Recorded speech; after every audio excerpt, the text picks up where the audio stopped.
All right, welcome to our first podcast. Yeah, podcast. We're doing it. Yeah. So this kind of came about that we were looking at we do a big strategy meeting early in the new year, and we were looking at, where we could improve and some new opportunities for growth on the channel. And we thought, I certainly like watching podcasts. We thought we'd give a monthly podcast a go. I listen to them all the time, so yeah, it's on my daily commute for sure. And I think that one that I did with Jared back, I think it was like end of October, did really well, the best gaming one. Yeah. And people tend to like that we were just speaking off the cuff. Mm-hmm. So we thought this would be a great way to give you guys like insights into, just our thoughts on what we're seeing from the month that has just been. And normally we're going to film these like probably the second last week of the month, and then they'll come out at the end of the month. And also talk about like what we're actually working on in the current one, just so you guys can hear, as I said, just our thoughts. Right? Yeah, I think it'll be fun. So I think we started off the month with, actually, before we get into it, what laptop have you chosen to use? Oh, I am using the OmniBook X with the X7 358H from Panther Lake. Yeah. So I want to see how it does with battery life, but it's been pretty good for my daily driver lately.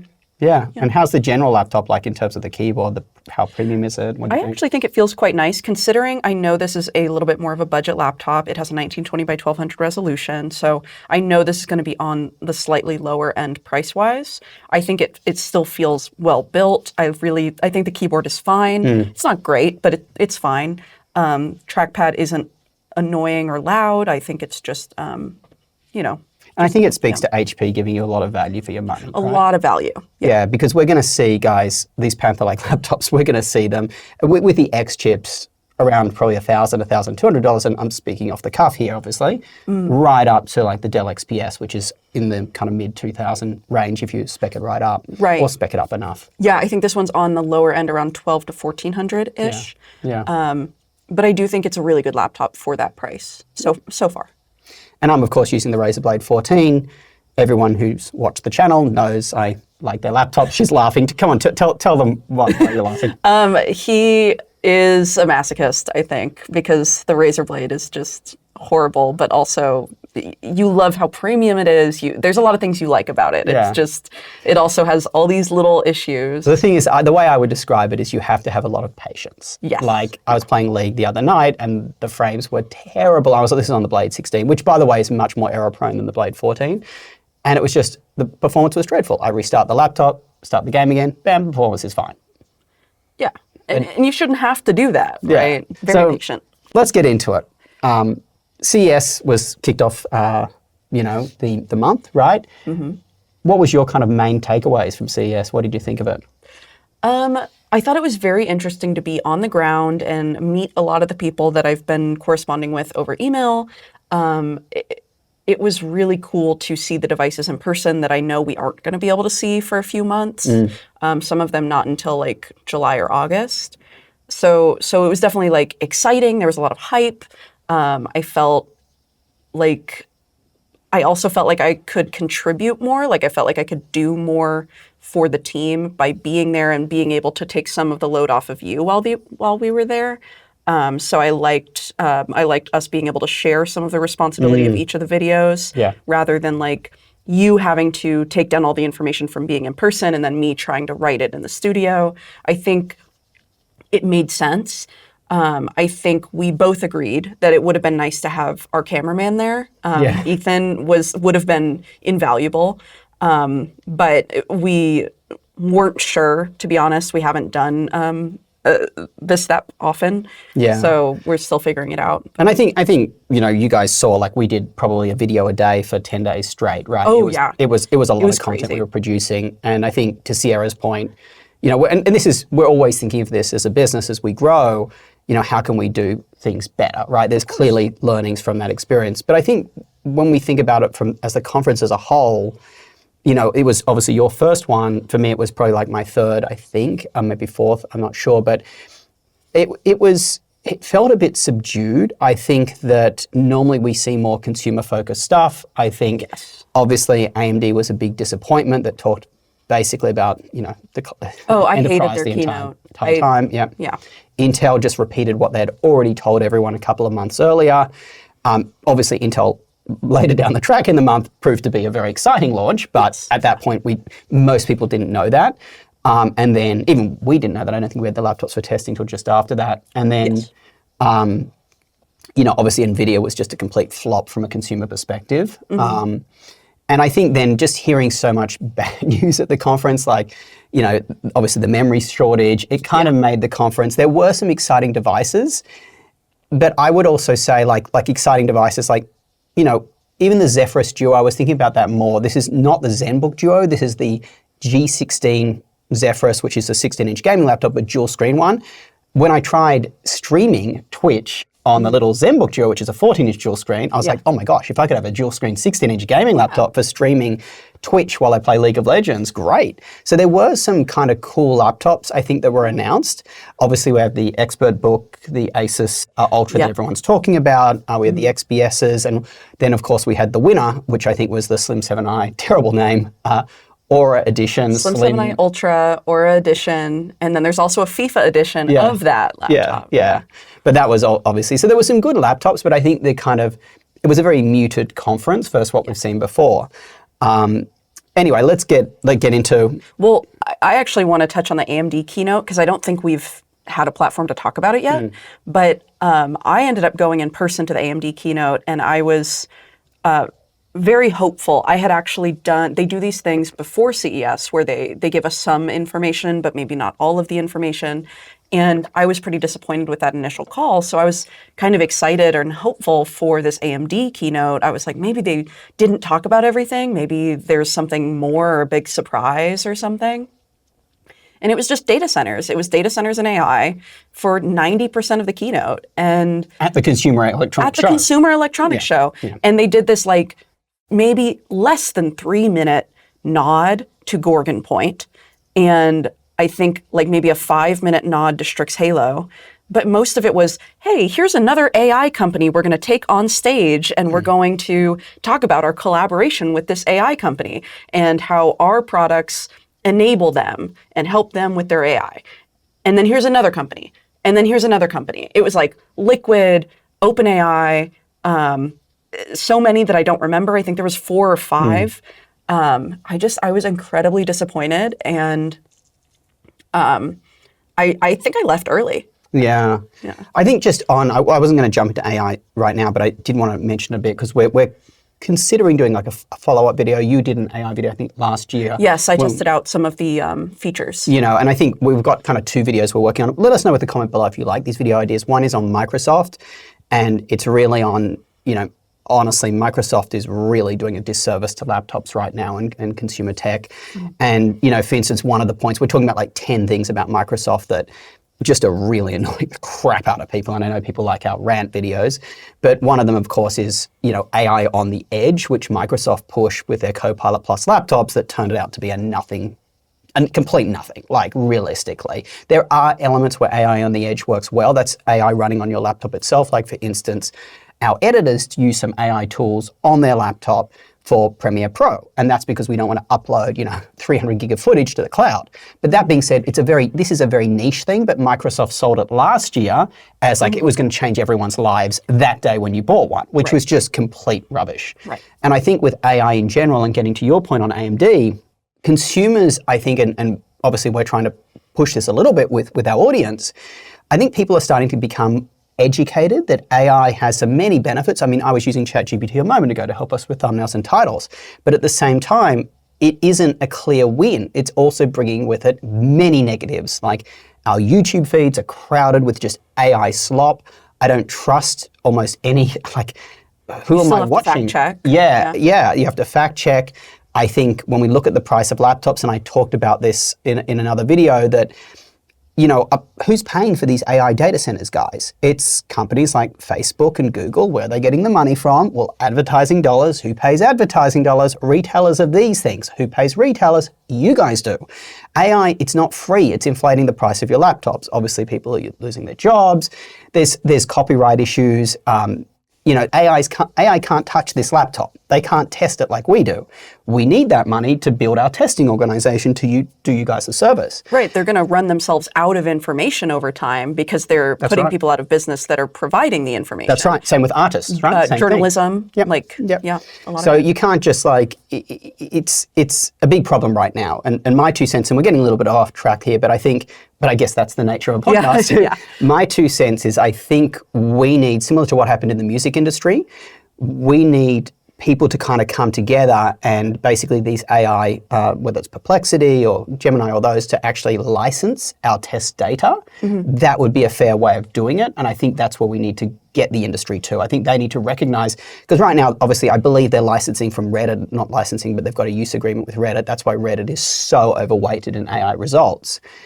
And we need to get to that point because, we don't want just Reddit results crowding out your laptop recommendations and us obviously not getting commissions. You don't know what that person's credentials are. But yes, this was not necessarily supposed to be about AI. I just, on CES specifically, I felt that there was too much of a focus on data centers. I felt that it was honestly inappropriate for the forum. So let's talk about, we then moved on from CES and we started to get the laptops in. And I think we've had a lot of laptops in with Panther Lake. We've even had, I think we're luckily, I haven't seen many people talking about Gorgon Point. We've had a Gorgon Point laptop in.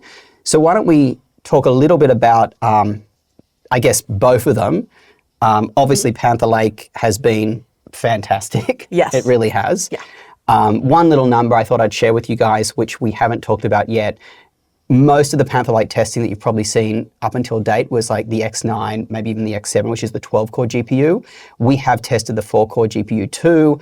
I don't want to talk too much about it because these are early stage results, but we do see, the 12 core is around 2.4, 2.5 to 3 times faster than the 4 core, depending on what you're running on it.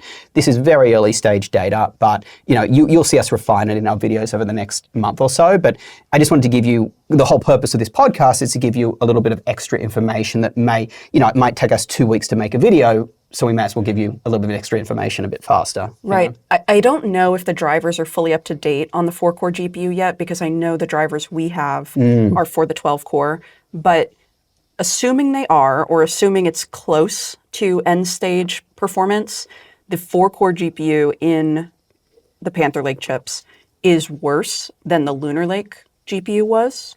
So that's just something for people to be aware of. Because now, which Lunar Lake GPU? Because obviously there was the 140V. The 140V. So it is worse than the best one. So if you want that extra graphics on the side, I think you do need to get one of the X chips or the Ultra 5 338H. Yeah, that has the 10 core, right? That has the 10 core GPU. Yeah. I think that Ultra 5 is going to be really compelling, actually. Because it doesn't have an X, right? So it's probably going to be cheaper, but it actually is 10 cores versus 12 cores, so you don't lose that much. Yeah, it's, I think, a 12-core CPU and a 10-core GPU, and it's still probably pretty solid.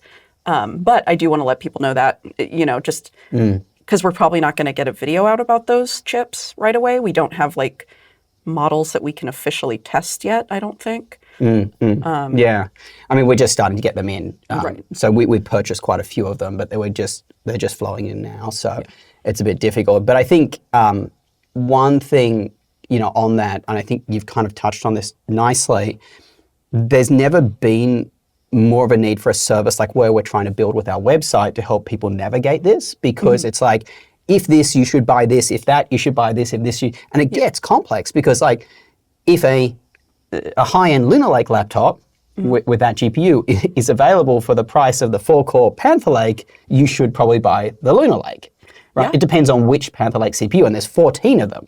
Yeah. It's really complex. But then in some cases, it's not, it just we depends, haven't tested right? the efficiency yet. So we don't know if maybe the battery life is way, way, way better on these new 8-core chips. So if battery life is important to you, maybe you'd want the newest one. But if you want that little bit of extra graphics and you don't need the 12-core GPU, then maybe Lunar Lake is a better option. We don't quite know yet. So that's right. I would hold off if you're in that kind of range of battery life balancing with the graphics. I would probably hold off until you get results. And the other thing is pricing, right? Pricing is going to play a big factor. For sure. And I think that's where some people are looking at Gorgon Point, and Gorgon Point was a terrible release. And just we're still obviously testing more, and we've got a video coming out, which we have the results for. But basically, from what I've seen, it's a nothing kind of situation. It's basically Strix Point. We've seen them shove a lot more power into it, which I don't like because it has huge diminishing marginal returns. I mean, it's basically flat the more power you shove into it. So there's kind of like no point. But I think where I wanted to bring this up is, again, it depends on pricing. Like if you can get a laptop with Gorgon Point and a dedicated GPU for like, $1,000, it is going to probably be better than a Panther Lake laptop. It just depends. Pricing is a big factor. These Panther Lake, especially the good, the higher end chips, as we just discussed, this is probably a starting one. They're going to be pretty pricey, Yes. Yeah. Basics from Gorgon Point so far is that it performs almost exactly the same as its predecessor, the HX470 chip versus the HX370, and it actually performs worse in Cinebench 2026 at least. We'll probably retest that one time before the video just to make sure, because it does exactly the same in Geekbench. But yeah, it's really disappointing. And then if you saw our Panther Lake video, we were able to graph the efficiency of it, and it's worse. I would even go as far as, I'm actually a little bit angry here because AMD have done this before with, it was, Hawk Point to, I can't remember what it was, but it was like you saw the 7,000 number and then the third digit was like, could be a 3 or a 4. Oh, 7,000 versus 8,000. Yeah, yes. And they could basically be essentially the same architecture. I think it was Zen 4 back then. But this is really, it's kind of like that again. It's very misleading for consumers because it's not fair. Like you might think you're getting a better laptop with a 400 series, and remember, NVIDIA hasn't changed right now, RTX 50 series. Well, you could save perhaps a couple of $100 buying the 300 Strix Point with the same NVIDIA GPU. And guys, it's the same performance. Unless the laptop is materially changed, it's going to be the same thing. So I think it's really misleading of AMD to do it and downright not consumer-centric. And I think it speaks to the kind of corporate nonsense out there, and coming from a big corporate background, you got to report to the shareholders every year, you got to, literally every quarter, but you need to show that you've got something new coming. And this is just, they take more than a year to develop. Yeah. And I think we just need to own that and support that. And I think the analysts I'm talking about on Wall Street need to be okay with that. Like think about Zen. Zen took AMD years to develop. And I think we shouldn't be pushing these CPU manufacturers that they need to be releasing something every year if they don't have anything each year, right? Yeah. I think we've talked about this, off camera before, but generally I think the stock market is not always encouraging to progress in tech because of what Josh is talking about, where it incentivizes short-term quick returns and quick returns over meaningful returns. So I'm very proud of Intel for being able to get Panther Lake out while still being able to get chips out the last couple of years, because I know those development cycles were probably overlapping. And I'm sure Panther Lake took a lot of resources, but I do think that they still suffered in that meantime, right? And as far as stocks go, they were not looking as good. And I don't particularly care about that as a consumer. I don't care whether Intel is doing well, other than the fact that I want them to stick around for competition. Yeah, so, and then I think maybe we should just touch on Qualcomm a little bit. I would say Qualcomm, we're in the very early stages of getting laptops in, so I don't want to overplay, I don't want to give you guys an opinion yet. I think that's more of a next month thing. I think our early stage going in analysis is they've done a phenomenal job moving ahead from where they were, but it's kind of giving you more of what you don't need from Qualcomm and not enough of what you do need, which is obviously broader application compatibility, although it appears they're doing better there. Just on that note, we plan to do a special Qualcomm deep dive video. And what we're going to do is test all the applications that weren't working, when we did a big video on this, I think a year and a half. Late 2024. Yeah, it was like a year and a half ago or something, yeah. And go back and retest those ones that weren't working to see what's the progress, right? And I think that's something that's coming from us in February rather than, we just don't have anything concrete.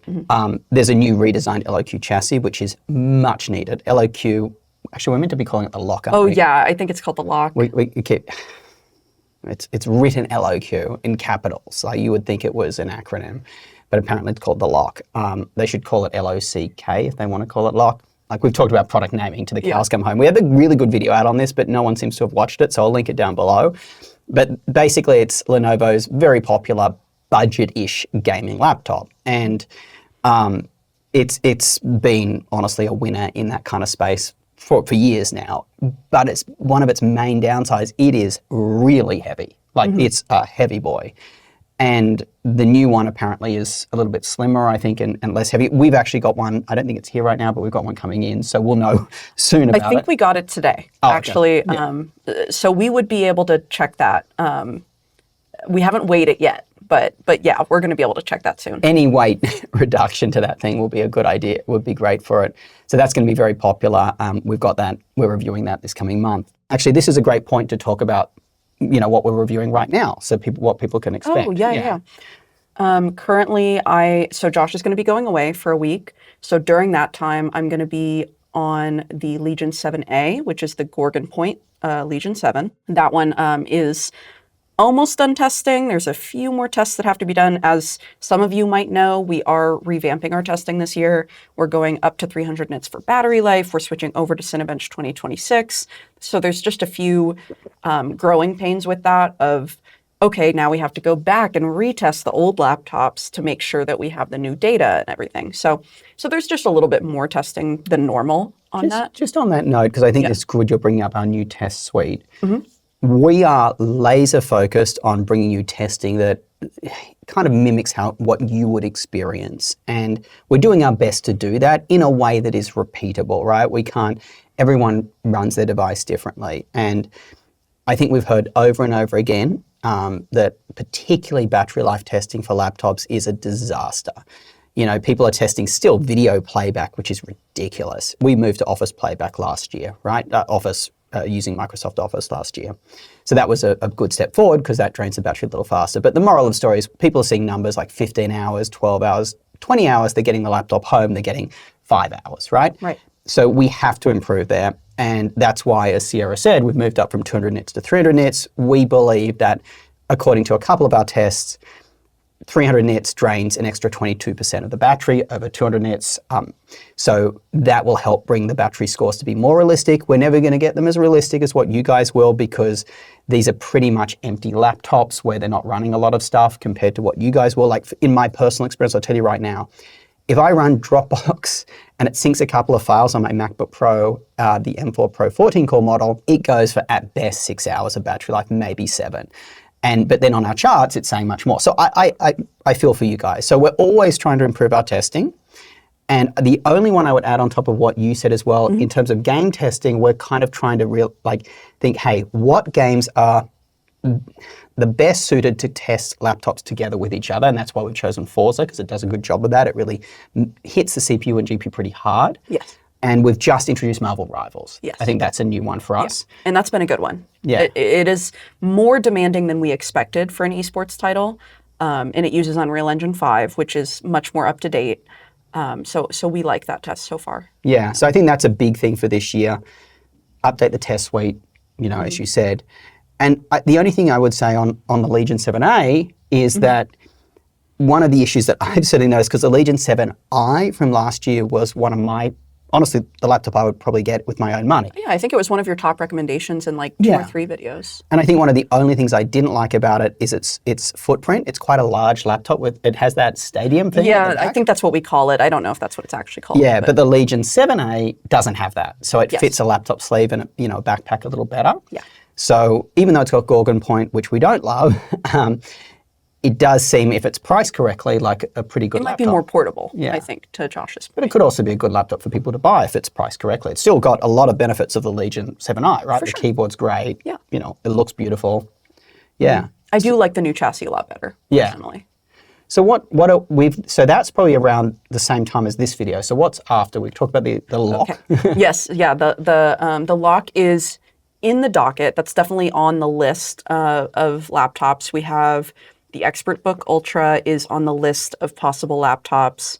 We are a little bit more excited about the Prestige with Lunar Lake that's coming in because that has the X7 chip, and it's the first X7 chip we're going to actually be able to share results on. And also, I like 2-in-1s. I like reviewing them. I think they're fun. They're again, a unique form factor that, like, for example, MacBook doesn't offer. So having a Panther Lake chip in there that offers that better iGPU might. And also the MSI Prestige this year is fully redesigned. So it's got like curved edges, which I know, are starting to annoy us a bit. Like the front edge of a laptop kind of bites into your wrist a bit. They've done that. They've got that cool thing, I think, where the pen fits in the back of the laptop. The pen actually locks into the back of the laptop. There's like a little notch for it. I think I got to give it to MSI for having the best pen design. The Yoga Pro 9i has like this pen container that's on like the back of the. Gosh. It's very silly looking, and you're not going to be able to put your laptop in your bag because it would fall off. So I think this MSI pen option is actually kind of cool, but I do hope that it does not get too hot. I think that's our biggest concern as testers. Yeah. The MSI Prestige 16 was just like a furnace last year. That was bad. Yeah. In fact, I would just say MSI at CES honestly had some of the best showings of anyone else, of everyone. Like the MSI Stealth looks like a pretty exciting laptop, especially now that the Predator Helix Neo 16S is no longer coming with a 5070 Ti this year. Having the MSI Stealth kind of step into that value for money 5070 Ti category is good, because the Zephyrus G16 with the 5070 Ti is just so ridiculously expensive. Yeah. And I think MSI has addressed not all, but many of the issues we had with the Stealth last year. It's a fully redesigned laptop, so it should be good. But back on, so we've got the Legion 7A, the LOQ. Then we've got the MSI Prestige 14, the Flip, the 2-in-1. We've got the Asus ExpertBook Ultra, which that's probably it for reviews. That's at least during the week and a half that I'm going to be covering videos while you're out. Yeah. And then we're also just looking from a video perspective, guys. We've seen that at least by views, people kind of like when we're doing those industry commentary ones. So I mentioned we might do a take on Microsoft they need to clean up their act, guys. They really are making, honestly, the laptops just so much worse. They're just jamming so much crap on your laptop, like the advertisements, the AI and like Copilot, taking up, like I open Word and like this much of the screen is dedicated to Copilot. Like and the bugs, and I just think they're all over the shop right now, and it worries me because Intel's done such a great job. Apple's OS is looking pretty clean by comparison. It's not perfect, of course not. And I'd even like to do a video on the latest Linux, especially when the new Fedora comes out, just to say, hey,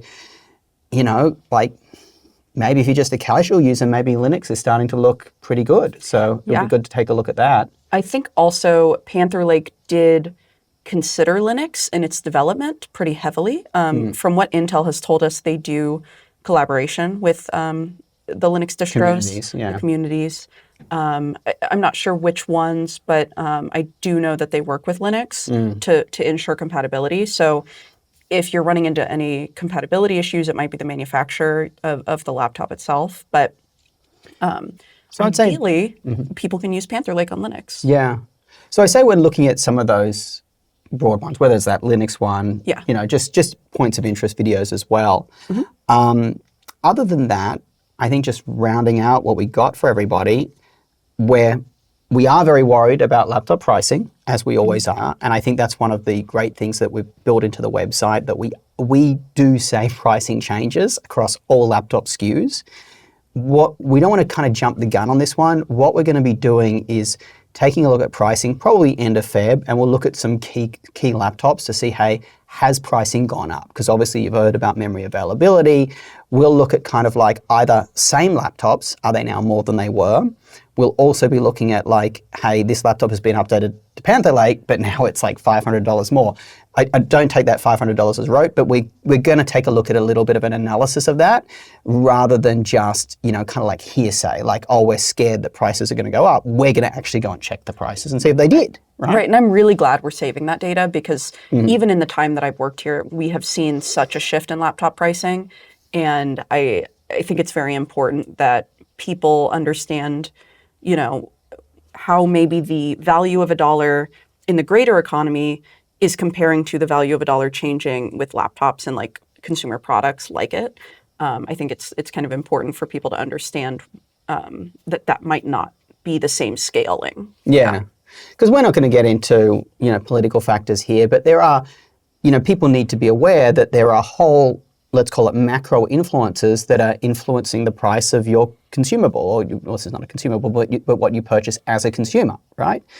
And, people need to have the data to kind of make informed decisions. So we're going to probably do a video on that, I would say back end of the month, when we have enough data on these new laptops to compare to the old ones. But thank gosh we have that site that we can see this stuff. So that's a little bit of an advertisement for the site, but obviously go check it out. And on the site, I did want to give you guys a heads up of what new things we've got coming. The big one for February, and I know I've promised international support on the site for some time, it's so much harder than you guys could possibly imagine. Obviously, each country has a different set of stores that we need to connect to. It looks like Canada is go live for February, which is great. And we're just fine-tuning that now. Obviously, this year, we are planning to launch Canada, Australia, UK, and India. That's what we're really hitting hard for. There's a bunch of other changes that you'll see on the site. Like we just added a filter, a very easy filter for Panther Lake laptops. We know a lot of people are looking for those. We are going to also add star ratings for each part of the laptop too. That's coming very soon as well. There's a lot coming on the website. So we just really, shopping for a laptop is confusing at best. It really is. Yeah. And I think fusing together this robust testing arm, which we have here, with these recommendations on the site, it's something hopefully that you guys find very useful. Yeah, I mean, I do think we provide a lot of value in that space, not just the website, but also I think we're doing testing that a lot of people aren't doing, maybe a combination of tests that a lot of people aren't doing. So I think I'm glad for that. I know it's more work, but I do think it's worth it. Yeah, and I think on that note, Sierra, I think you brought up a good point. And you kind of led the charge with the testing. I mean, you and Seth, obviously, for that mega video we did on Panther Lake. Yeah. It was so great to see so many other YouTubers actually copying our slides and dropping them in their video. They did reference us, which was nice, but a variety of different channels are really using us as reference data now, which is kind of where we want to be, right? Because we have a robust testing arm, and we want to continue to build that testing arm, and able to help the industry. And obviously our reach is only this big, but if other YouTubers are going to extend that reach, great, it helps more people. So I think that was very pleasing. I mean, that's the point of the testing, is to help people, right? I mean, obviously we want our channel to grow, we want to be able to continue to do this, but the point is to help people. Yeah, absolutely. Help people. And because there's so many trip points here. I think the only thing I would also say in the coming month is we do have Samsung Unpacked. As I started this kind of podcast, we're looking at what people like to watch from us, and mobile phone reviews was really popular. We do want to continue our branding as the in-depth, hopefully trustworthy laptop channel. And on trustworthy, by the way, we also have introduced in our videos, I hope you guys notice this, we're trying to introduce multiple opinions. So you get to hear a perspective on maybe Sierra or Seth likes the laptop, but I don't, and we can each explain why. But we have noticed, certainly robot vacuums. There are other stuff you guys want to see from us.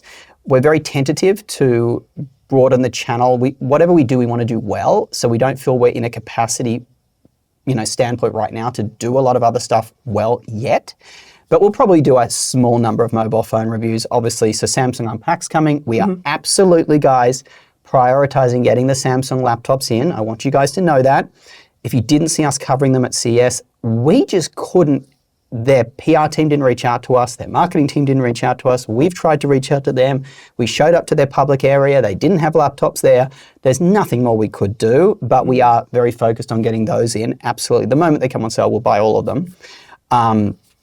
So Samsung, that's a bit of a focus too. And as I said, you can expect some additional kind of coverage of tech, like a couple of mobile phone videos from us. We are looking at accessories for laptops as well. We've got a video coming, which we're working on right now, actually, on different chargers. And do you need to buy a very expensive USB charger? We've even got some that I think were $9 for 2 100-watt chargers. So we're going to really see what is the difference between buying a $50 or $60 one and a $9. Yeah, actually, on that note, we have the external GPU video that we're also working on. Asus came out with the I love that. The XG Mobile. Yeah. That's what it's called. Yeah. So they came out with the XG Mobile. There's a 5070 Ti version and a 5090 version. We've already done a ton of testing on both of these. Actually, the reason that we're delaying the video is because we found out that MSI had a competitor. Gigabyte. Thank you. Gigabyte had a competitor at CES. They have this 5060 Ti that's actually a desktop 5060 Ti that we think might perform better because it's a desktop version. And it is the 16 gig one. And it's a 16 gig version, not the 8 gig version. And it's also very, very compact, I think about the same size as the Asus product. So we would like to, we'd like to stick in that realm of compact enough to really pack and bring with you rather than like the bigger boxes that a lot of 5090s are in. But I am really excited about that video. It's just one that we are kind of waiting on some stuff to come in for. I would also, there's one thing I did want to add on that, on what you just said. Another reason, by the way, guys, that we're more focused on like the up to like the 5060 desktop that you just said, GPU, and not the 5090 is that a laptop CPU is probably going to struggle to adequately support a 5090, as well as obviously you've got the Thunderbolt connection. So, and Jared's done a great video on that recently. So we just don't feel it's a good pairing either. But at that kind of like 5070 Ti laptop level, which is in the Asus one, or the 5060 Ti desktop level, we feel it's probably going to be an okay pairing. Yeah. So, when you think about these Panther Lake laptops, if you can get one cheaper without the X one and save a couple of $100, you get the H one, which is still at 16 core, amazing battery life when you're out and about, you plug it in when you're home, bam, it becomes, a gaming or video editing powerhouse. It would be really cool. I'm really hopeful that we start to see Thunderbolt 5 laptops this year because I think they will make the eGPUs much more compelling just based on the capability of the data transfer and all of that. Although based on our initial testing, I don't think it made as big of a difference as we expected. And I think we'll have to pull up the slide from Jared's tech on this one because he did check that. And it's because obviously Thunderbolt versus PCIe, it's different, PCIe is faster. Of course. But he did check that, and I believe he also found something similar, that it didn't make the biggest of difference. Well, often the Thunderbolt controller is probably going to a PCIe lane anyway, so you've got some overhead. But I think we can just bring up the data to show people on that one. Yeah, for sure. Yeah. But so that's, I think, a bit of there's a lot going on. Yeah. There is. And we are expecting a lot of laptops coming in. We do have the XPSs also coming in as well. We went a bit nuts because, like, on this channel, we like to go a bit, to give you stuff that hopefully you're not seeing elsewhere. So with the XPSs, I think we have 5 we ordered of those. We might have got a bit overboard. I don't think I knew that until just now. We do have 5 of them. So so basically, if you want to buy an XPS, you can watch our channel and hopefully see pretty much most of the different variants, especially the popular ones. So you'll get a really good idea of like which config should you buy. But I think that's about it for us today. Yeah. Given that this was our kind of like first podcast, what do you think? Be honest. So you guys are always honest with us. Leave a comment down below and let us know if you want to see this on a monthly basis, if you don't want to see this at all. Yeah, leave a comment and we might get to it in the next podcast where we can respond and some questions. Yeah, we would be open to questions. If you have questions on the community page on our website as well, we'll be reviewing those for the next one. Yeah, that's a good point. I'm glad you mentioned that. I don't know if you guys know, but we do have that community on our website. We found that Reddit was a disaster for us. It's just packed with people trying to post laptops with their own affiliate links who probably have never used the laptop they're posting about.